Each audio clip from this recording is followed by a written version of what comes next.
এই জানেন তো, এই রুটির তরকারি করা প্রত্যেক বাড়িতে একটা মহা ঝামেলা। রাত্রে রুটির সাথে যে কি খাই সেটা বুঝেই পাই না।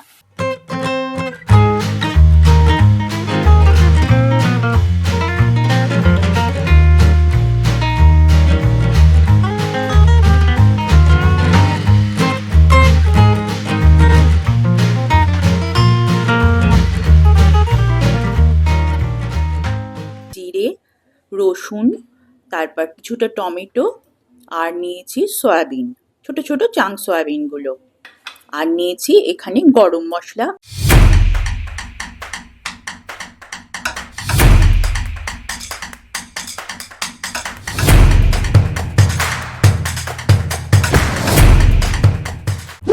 নিয়ে নিয়েছি এখানে কাশ্মীরি লঙ্কা গুঁড়ো, আর নিয়েছি বেশ খানিকটা কাঁচা লঙ্কা বাটা।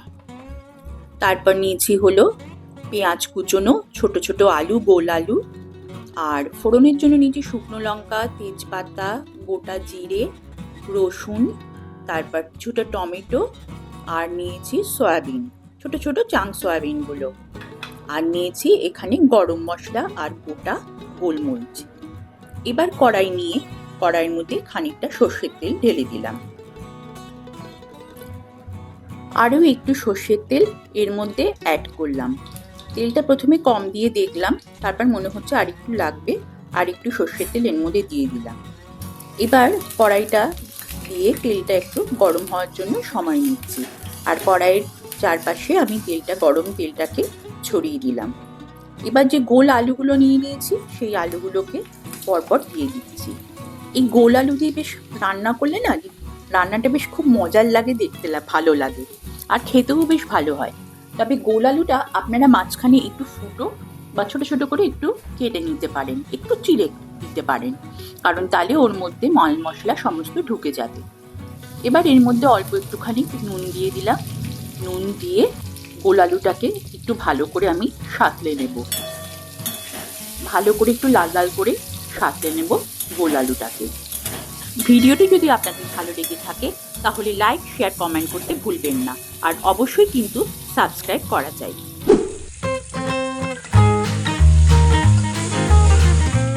এবার যে ফোড়নটা আমি রেখেছিলাম, গোটা গরম মশলা আর একটুখানি গোলমরিচ, এটা দিয়ে কড়াইয়ে দিয়ে দিলাম, আর একটুখানি জিরে জিরে করে কাটা পেঁয়াজ আর গোটা জিরে এর মধ্যে দিয়ে আমি এটাকে ভালো করে সাঁতলে নেব। কাটা পেঁয়াজটা একটু অল্প পরিমাণেই দিয়েছি, তেজপাতা দিয়ে, গোটা গরম মশলা, গোলমরিচ দিয়ে এটাকে খুব ভালো করে আমি সাঁতলে নিচ্ছি। খুব সুন্দর একটা গোলমরিচের গন্ধ বেরিয়েছে, আর গোটা গরম মশলারও খুব সুন্দর একটা গন্ধ বেরিয়েছে। যতক্ষণ না এটার গন্ধ বেরোবে আর পেঁয়াজটা একটু নরম হয়ে আসবে, ততক্ষণ এটা আমি সাঁতলাতে থাকবো।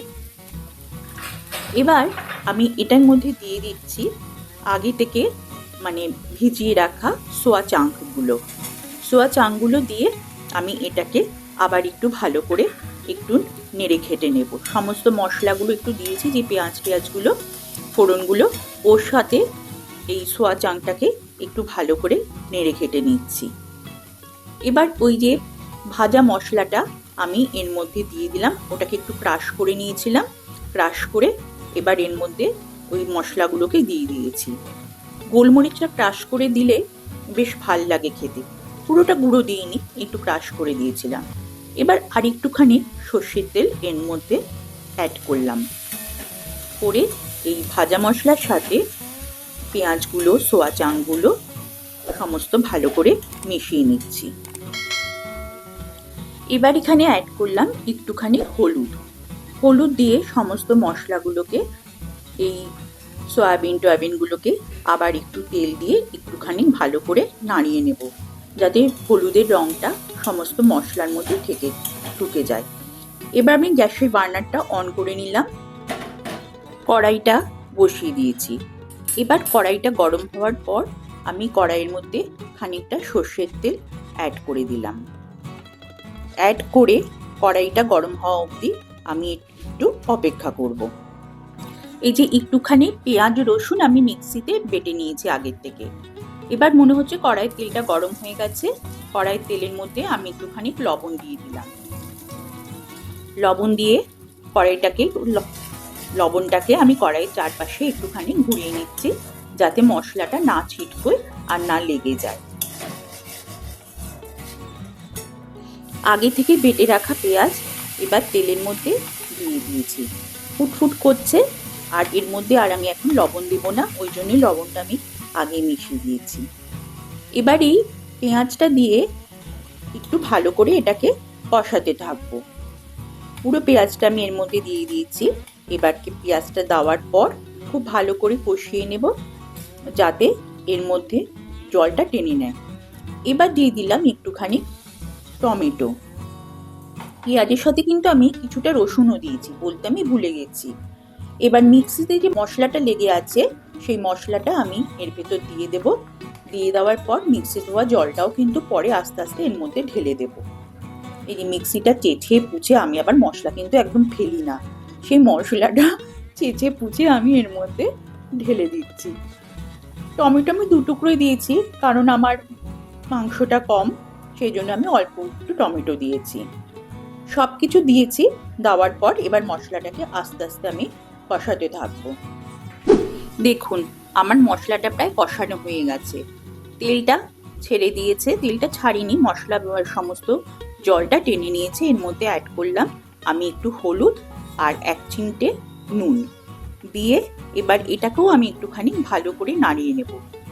দিলাম একটুখানি আদা, আর দেবো হলো এর মধ্যে আর একটু আদাও দিলাম, আদাটা একটু বেশি দিলে খারাপ হয় না। দিলাম জিরে আর ধনে বাটা। আমি জিরে আর ধনেকে সবসময় বেটে নিয়ে আমি রেখে দিই, আমি গুঁড়োটা খুব কমই ইউজ করি। সমস্ত মশলা আমার দেওয়া হয়ে গেছে। এবার আমি সমস্ত মশলাগুলোকে কড়াইয়ের মধ্যে ভালো করে নেড়ে নেব। মশলার মধ্যে থেকে জলটা প্রায় টেনে গেছে, আর লেগেও গেছে বোধহয় মশলাটা, একটুখানি শুকনো শুকনোই হয়ে গেছে। কিরকম লাগছে মশলাটাকে দেখতে। টমেটোটাকে একটুখানি আমি ঘেটে দিলাম। এবার কিমার সাথে যে চর্বিটুকু এসেছিল সেই চর্বিটুকু আমি মশলার সাথে অ্যাড করে দিয়েছি। ওই জন্য আমি প্রথম থেকে তেলটা একটু কম দিচ্ছি, কারণ চর্বিতে কিন্তু তেল ছাড়বে। মশলার সাথে চর্বিটা দিয়ে আমি ফ্লেমটা একটু বাড়িয়ে নিয়েছি, যাতে চর্বিটা একটু তাড়াতাড়ি গলে যায়। এরপর আগের থেকে ধুয়ে নেওয়া কিমাটাকে, জল ঝরিয়ে রেখেছিলাম, কিমাটাকে এর মধ্যে দিয়ে দিলাম। কিমাটাকে এর মধ্যে দিয়ে আমি মশলার সাথে এটাকে ভালো করে নাড়াবো। খুব ভালো করে মশলার সাথে মিশিয়ে নেব, যাতে পুরোটা একসাথে ভালো করে মিশে যায়। আমি এটা কুকারে দেব না, আমি পুরোটাই কড়াইয়ে রান্না করব, কারণ কিমা তো কুকারে না দিলেও কাজ হয়, বেশিক্ষণ লাগবে না হতে। মশলাটার মধ্যে কিমার সাথে আমি ভালো করে এটাকে মিক্স করে নিলাম। এবার আমি এর মধ্যে 2 চামচ মতো হলুদ অ্যাড করে দিচ্ছি। হলুদ অ্যাড করে মশলাটার সাথে মাংসের সাথে এটাকে ভালো করে নাড়িয়ে নেব। হলুদও অ্যাড করেছি, নুন আর চিনিও অ্যাড করে দিয়েছি। তবে কেউ যদি চিনিটা অ্যাড করতে না চান, আপনারা চিনিটাকে স্কিপ করতে পারেন। এবার আমি মশলা দিয়ে সমস্ত মাংসটাকে, কিমাটাকে ভালো করে নাড়িয়ে ঘাটিয়ে নেব।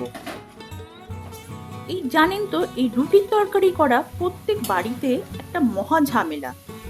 রাত্রে রুটির সাথে যে কি খাই সেটা বুঝেই পাই না। তাই আজকে যখন বাজার করতে গিয়েছিলাম, ফেরার সময় চিন্তা করতে করতে আসছি কি করব। ওই তো ঢ্যাঁড়স, পটল, কুমড়ো, এগুলো যেন আর ভালো লাগে না। দোকানে একটু মাংস পড়েছিল, তাই কিমা করিয়ে নিয়ে এলাম রাতের তরকারির জন্য। এবার আমি এর মধ্যে অ্যাড করব একটু কাঁচা লঙ্কা বাটা। কাঁচা লঙ্কা বাটাটা আমি একটু বেশি করেই অ্যাড করলাম, কারণ আমি এখানে একটু শুকনো লঙ্কাটা একটু কমই দেব। এরপর দিলাম কাশ্মীরি লঙ্কা গুঁড়ো, এটাতে একটু কালারটা আসবে ওই জন্য দিলাম। অবশ্য কালারটা এমনিতেই আসবে, যেহেতু আমি এর মধ্যে চর্বিটা দিয়েছি। মশলাগুলো দিয়ে এবার আমি কিমাটাকে আর একটু ভালো করে নাড়িয়ে দেব। বাটি ধোয়া জলটা দিয়ে দিয়েছি। এবার আমি সবকিছু একটু ভালো করে নাড়িয়ে দিচ্ছি। আর আগে থেকে ভেজে রাখা আলু, সয়াবিন, ফোড়ন, এগুলো সব আমি কিমার মধ্যে মিক্স করে দিচ্ছি।